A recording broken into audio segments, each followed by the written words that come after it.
जय दुर्गा, जय जय देवी दुर्गा।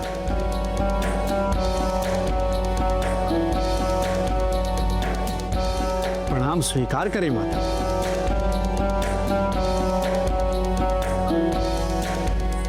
पाताल लोक की क्या सूचना लाए हैं देवर्षि?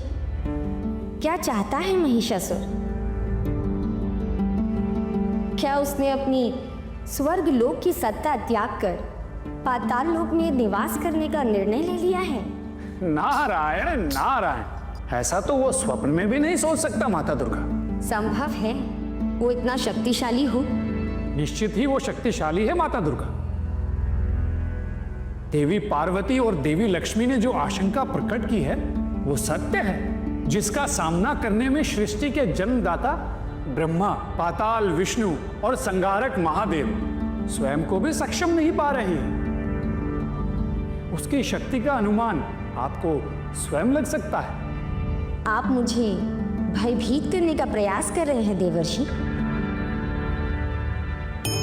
मैं अभया हूं। सृष्टि की समस्त शक्तियां मुझसे ही हैं। क्षमा कीजिए माता, मैं तो केवल आपको सावधान करने आया हूं। मैं तो केवल ये बताने आया हूं माता कि उसका वध करने के लिए आपको उसके लोक में जाना होगा, किंतु वहां उसकी शक्तियां सबसे अधिक प्रभावी हैं। बस देवी, अब आपको निर्णय लेना है कि उसका वध करने के लिए आपको कौन सी युक्ति लगानी होगी, और मैं क्या ही कर सकता हूं। मैं चलता हूं। नारायण नारायण।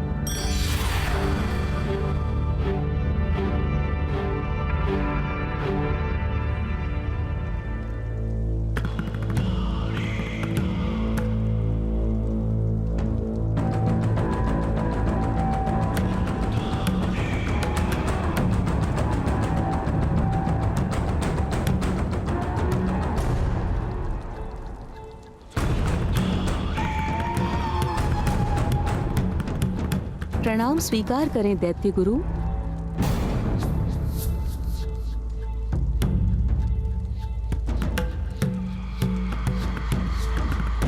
प्रसन्न रहो महिषी। महिषी, आप यहाँ, आपके पुत्र महिषासुर कुशल तो हैं? मेरा पुत्र कुशल तो है, किंतु क्षण क्षण मुझे उसकी चिंता सताई जा रही है। वही चिंता मुझे यहाँ लेकर आई है।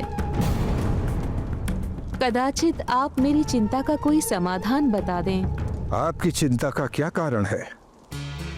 क्या महिष ने कुछ कहा?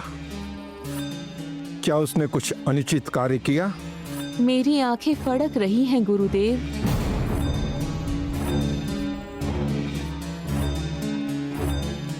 अशुभ के संकेत मिल रहे हैं। अशुभ संकेत? सुना है देवताओं के तेज और बल से किसी देवी की उत्पत्ति हुई है, जिनका एकमात्र उद्देश्य मेरे पुत्र का अंत करना है। हाँ, ये सत्य है, परंतु मैं असुरों का गुरु हूं। मैं आपके पुत्र की वीरता से भली भांति परिचित हूं। तदेव भी उसकी शक्ति की समानता नहीं कर सकते। फिर भला एक स्त्री उसका अहित कैसे करेगी? मैं भी एक स्त्री हूँ गुरुदेव। मैं अपनी शक्ति जानती हूँ। उस देवी की उत्पत्ति ही शक्ति के रूप में हुई है। उसे कम समझने की भूल ना करें गुरुदेव।